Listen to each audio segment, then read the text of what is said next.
My name is Sarah Mitchell, and until 3 weeks ago, I was a senior financial analyst at Meridian Global Solutions in downtown Seattle.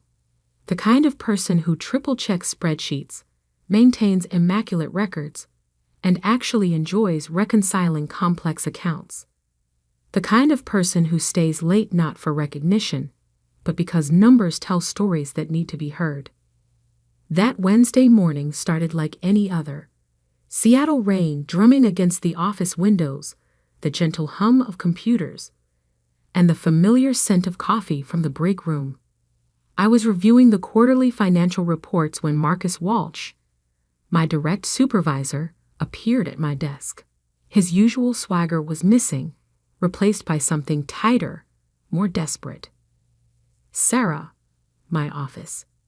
Now, I followed him, laptop in hand, already sensing something was wrong. Marcus's office had the best view in our department, floor-to-ceiling windows overlooking Elliott Bay. But today, the blinds were drawn, casting the room in artificial shadows. "Close the door," he said, not looking up from his computer screen. I did, then took a seat across from his mahogany desk. The leather chair felt unusually cold. "We have a situation," Marcus began, his voice unnaturally calm. "The Anderson account audit revealed some discrepancies. The Anderson account, our biggest client, worth over $50 million in annual revenue. I had flagged some concerns about their numbers months ago, but Marcus had dismissed them." "What kind of discrepancies?" I asked, though something in my gut already knew. Marcus finally looked at me, his gray eyes hard as stone. $3 million worth. The room seemed to tilt slightly. $3 million. In the corporate world, that wasn't just a discrepancy. That was a career-ending catastrophe. "How?" I managed to ask. Marcus leaned back in his chair, a strange smile playing at the corners of his mouth. "Funny you should ask. According to the timestamps on the transaction records, the errors occurred during your weekly review periods." My blood ran cold. I knew exactly what he was doing. "That's impossible," I said, keeping my voice steady. "I maintain detailed logs of every review. There's no way I would have missed. The records show otherwise," he cut in smoothly. "And as your supervisor, I'm offering you a choice. Take responsibility for the oversight, accept a demotion with a minor pay cut, and we all move on.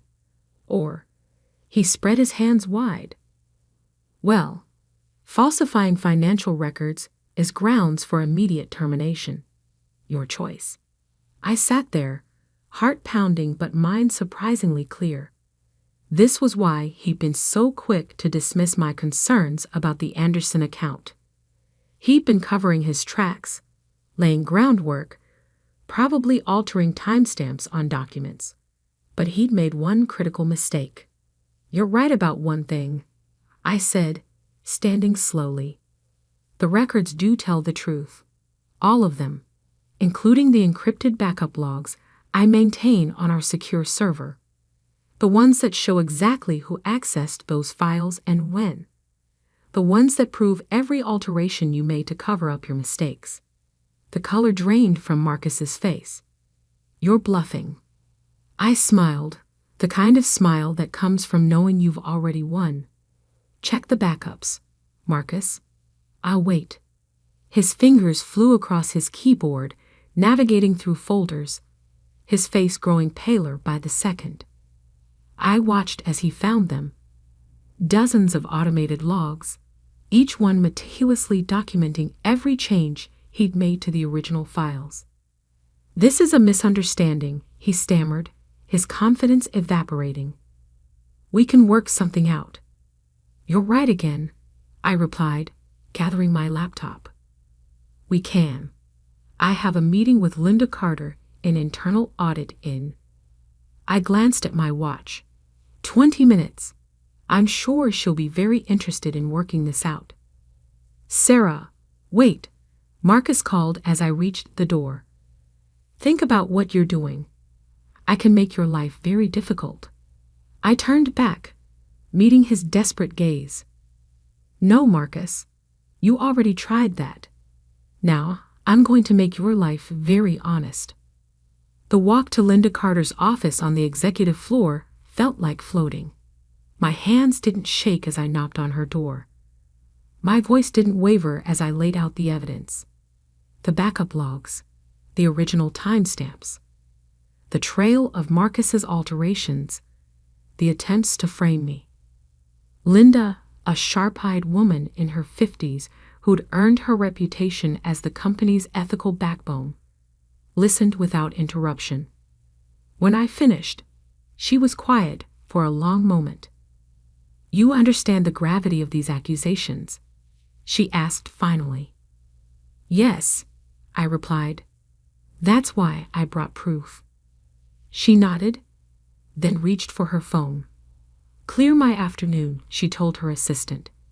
And get me Gerald Thompson from legal. We're going to need him. What followed was 5 hours of intense scrutiny. Every log examined. Every timestamp verified. Every alteration traced back to its source. By the time I left the office that evening, the Seattle rain had stopped, and the truth had been uncovered. Marcus was placed on immediate administrative leave, pending investigation. I was temporarily assigned to oversee his duties, but I knew this was just the beginning. The real storm was yet to come. The next morning, walking into the office felt different. Colleagues who normally barely nodded hello now stopped to chat. My inbox was flooded with meeting requests from directors and vice presidents. Everyone wanted to touch base about the Anderson account. I handled each inquiry professionally, neither gloating nor gossiping. The numbers told their own story. I didn't need to embellish them. A week into the investigation, Linda Carter called me back to her office. This time, she wasn't alone. Gerald Thompson from Legal and James Morrison, our CFO, sat with her. Sarah, James began, his tone serious but not unkind. We've completed our initial review. The evidence is conclusive. I nodded, waiting. Marcus Walsh's employment has been terminated, Linda continued. The board is considering legal action regarding the attempted fraud. But that's not why we called you here, Gerald added. We need to discuss your future with Meridian Global. My heart skipped. Despite everything, despite the proof and the vindication, there was still a small part of me that feared corporate politics would somehow twist this against me. James leaned forward, a slight smile breaking through his professional demeanor. We're creating a new position. Director of Financial Integrity and Compliance. Full oversight of all major accounts, direct reporting to me, and a seat on the executive committee. I felt my eyes widen. And you're telling me this because we'd like to offer you the position, Linda finished. Your handling of this situation demonstrated exactly the kind of leadership and integrity we need. I sat there, letting the words sink in. Director, Executive Committee. The very position Marcus had always claimed I was too inexperienced to handle. Of course, James added, this would mean taking over Marcus's former office. I hope that won't be a problem. I thought about that office with its view of Elliott Bay. About the blinds Marcus always kept drawn. About the shadows he tried to hide in. No problem at all. I replied, I think that office could use some sunlight. The paperwork was signed by the end of the day. My new role would be announced company-wide on Monday.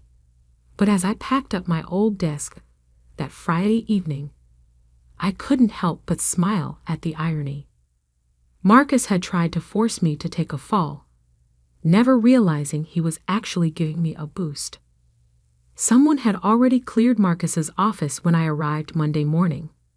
The blinds were open, revealing a stunning view of the bay glittering under the rare Seattle sun. As I set down my box of belongings, my phone buzzed with a text from an unknown number. "You'll regret this. Nobody likes a whistleblower. Marcus." I saved the number but didn't respond. He didn't realize that this story was far from over. He thought he'd lost his job and his reputation.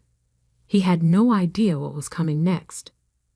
I sat down at my new desk, opened my laptop, and began a fresh audit of every account Marcus had ever touched. Because if there was one thing I'd learned in all this, it was that numbers don't lie. People do. And I was just getting started. I spent my first week as director methodically reviewing every account Marcus had touched during his tenure at Meridian Global. The Anderson account discrepancy hadn't felt like an isolated incident, and my instincts were screaming that there was more to uncover. Late Thursday night, as most of the office had cleared out, I found what I was looking for. Buried in the Richardson Technologies audit from 2 years ago, subtle manipulations, carefully hidden transfers, numbers that didn't quite add up. Then the Blackwood Capital reports showed similar patterns. The Martinez Group too, each instance too small to raise immediate alarms, but together they painted a disturbing picture. My phone buzzed again. Another text from Marcus. "Hope you're enjoying my office. Don't get too comfortable. Everyone has secrets." I took a screenshot of the message and forwarded it to Linda in internal audit and Gerald in legal, then returned to my investigation.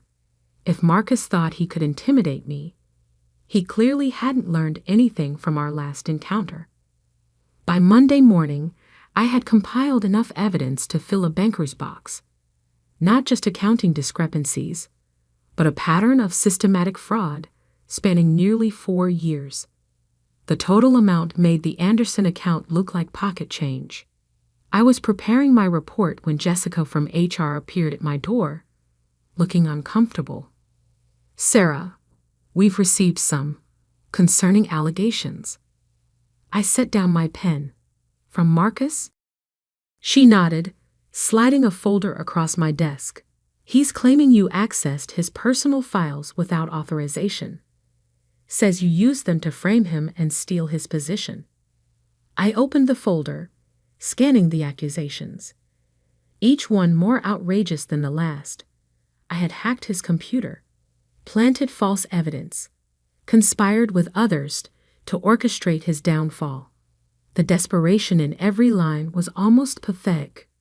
"Interesting timing," I said, pulling up my secure server access logs. "Would you like to see exactly when and how I accessed every file used in the investigation?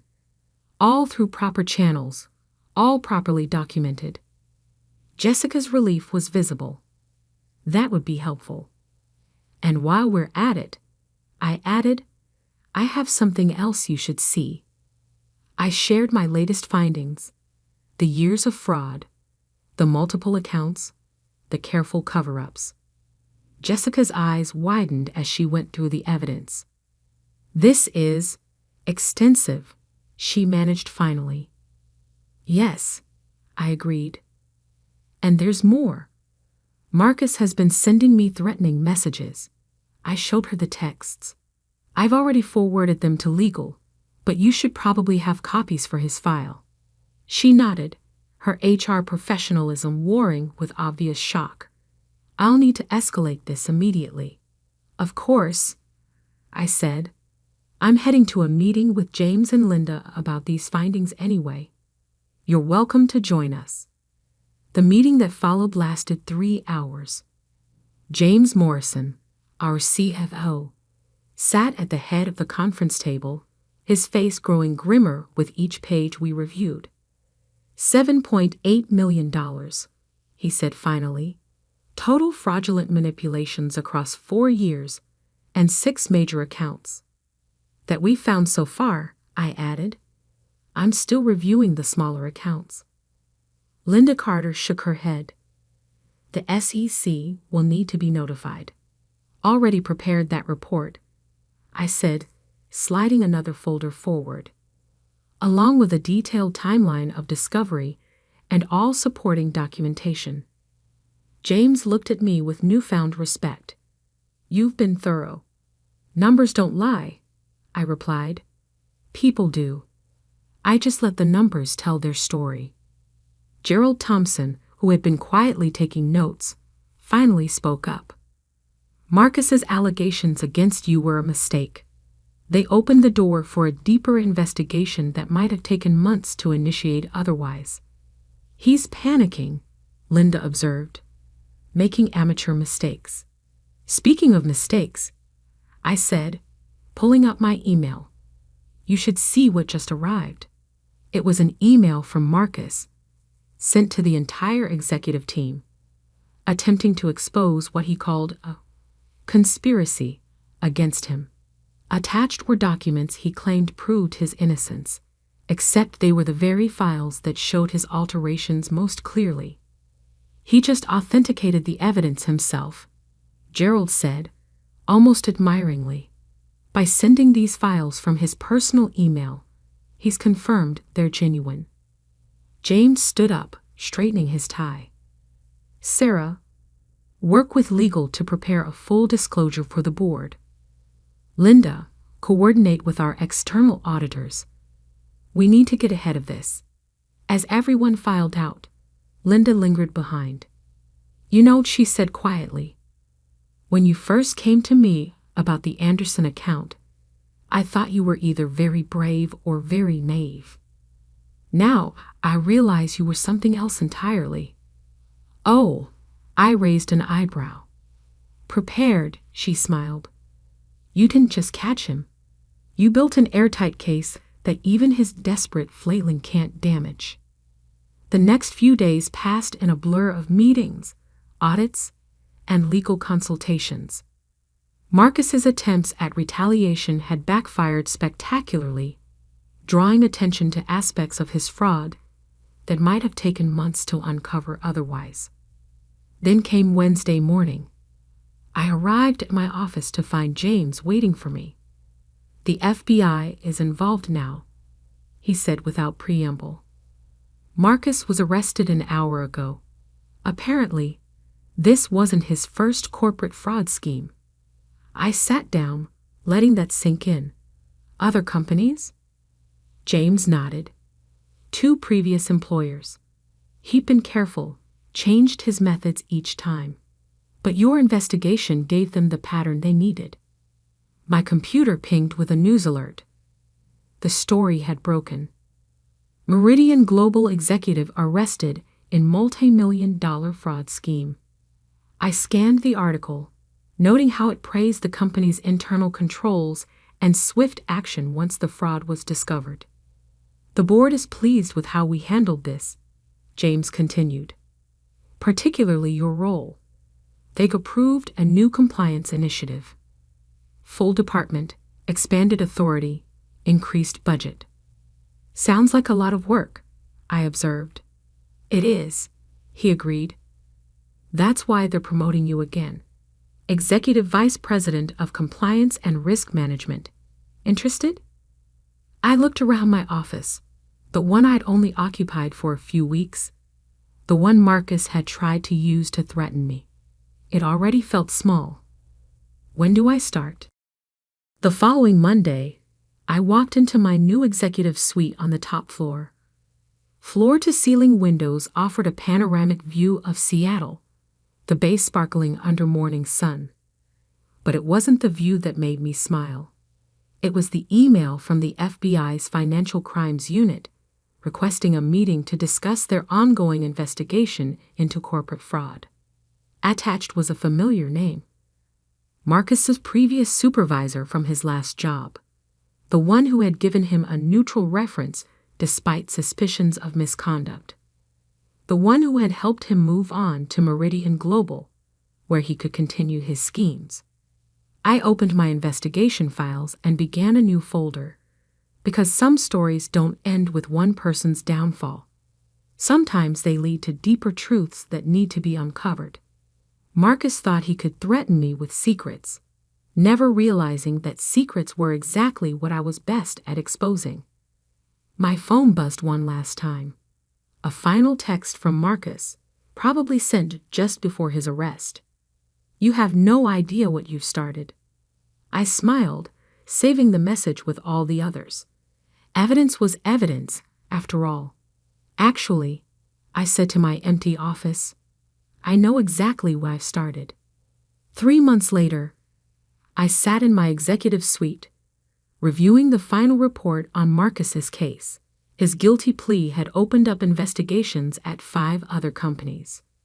32 million in total fraud exposed, 18 conspirators charged, a web of corporate corruption unraveled because one person refused to take the fall. The view from my office now stretched beyond Seattle's skyline.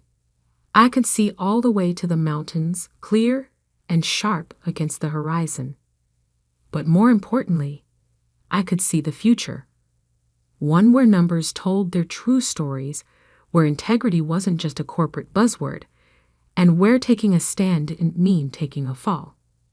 Linda stopped by that afternoon, a knowing smile on her face. "The board wants you to speak at the annual leadership conference," she said. "Share your insights on building a culture of transparency." "Interesting," I replied. "Any particular focus they want me to address?" "Just one," she grinned. "How to tell when someone's offering you a fall you should refuse." I thought about that moment in Marcus's office, when he tried to make me choose between my integrity and my career. He never understood that by refusing to fall, I'd actually learned to fly. "I think I can handle that," I said, turning to my computer to begin outlining my speech. Because some stories need to be told, not just for justice, but for change. The Seattle rain had returned, drumming against my office windows. But this time, it didn't sound like a warning. It sounded like applause. "My name is Sarah Mitchell, and until 3 weeks ago, I was a senior financial analyst at Meridian Global Solutions in downtown Seattle. The kind of person who triple-checks spreadsheets, maintains immaculate records, and actually enjoys reconciling complex accounts. The kind of person who stays late not for recognition, but because numbers tell stories that need to be heard." That Wednesday morning started like any other. Seattle rain drumming against the office windows, the gentle hum of computers, and the familiar scent of coffee from the break room. I was reviewing the quarterly financial reports when Marcus Walsh, my direct supervisor, appeared at my desk. His usual swagger was missing, replaced by something tighter, more desperate. "Sarah," my office. Now, I followed him, laptop in hand, already sensing something was wrong. Marcus's office had the best view in our department, floor-to-ceiling windows overlooking Elliott Bay. But today, the blinds were drawn, casting the room in artificial shadows. "Close the door," he said, not looking up from his computer screen. I did, then took a seat across from his mahogany desk. The leather chair felt unusually cold. "We have a situation," Marcus began, his voice unnaturally calm. "The Anderson account audit revealed some discrepancies. The Anderson account, our biggest client, worth over $50 million in annual revenue. I had flagged some concerns about their numbers months ago, but Marcus had dismissed them." "What kind of discrepancies?" I asked, though something in my gut already knew. Marcus finally looked at me, his gray eyes hard as stone. $3 million worth. The room seemed to tilt slightly. $3 million. In the corporate world, that wasn't just a discrepancy. That was a career-ending catastrophe. "How?" I managed to ask. Marcus leaned back in his chair, a strange smile playing at the corners of his mouth. "Funny you should ask. According to the timestamps on the transaction records, the errors occurred during your weekly review periods." My blood ran cold. I knew exactly what he was doing. That's impossible, I said,